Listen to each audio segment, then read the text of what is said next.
Okay, so it is a beautiful spring day, and we're starting to talk lawn care. And right now is something to be considering because I keep getting questions, do I have grubs in my lawn? And I want to show you some telltale signs on how to determine that, especially in these spring months.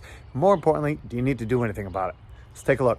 So this is pretty common, but what I'm seeing on a lot of the lawns I'm checking up on these days, thin areas, brown patches, but overall the grass is coming back. But then as you look around, you're starting to see bigger patches that are just down to dirt.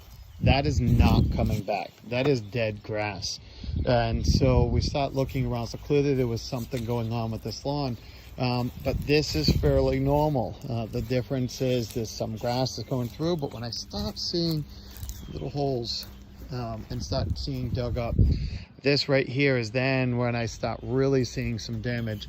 And as I'm walking up to the areas, you can see little tufts where something has been poking around. You can see a little closer as we get in here. There's just nothing there. The grass just peels right off. But I routinely will get symptoms where customers will say, well, what's wrong with the grass? And then they go over and start looking at these areas.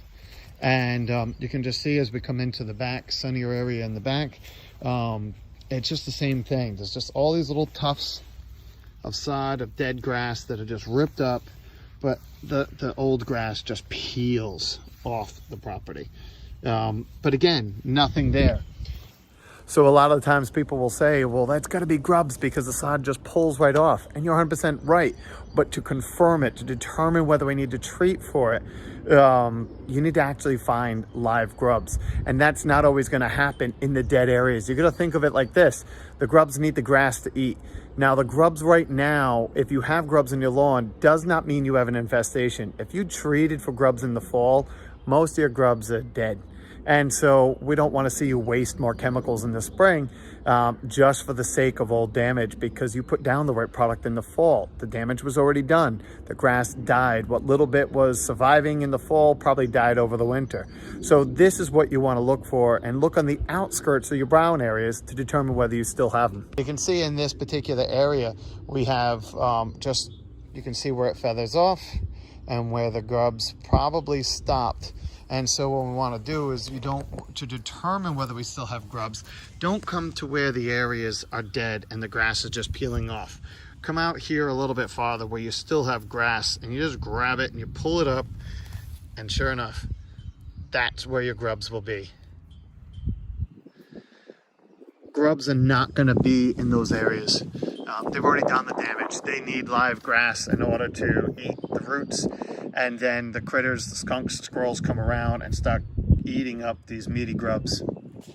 So before we start treating anything, we want to confirm that there's live grubs like that.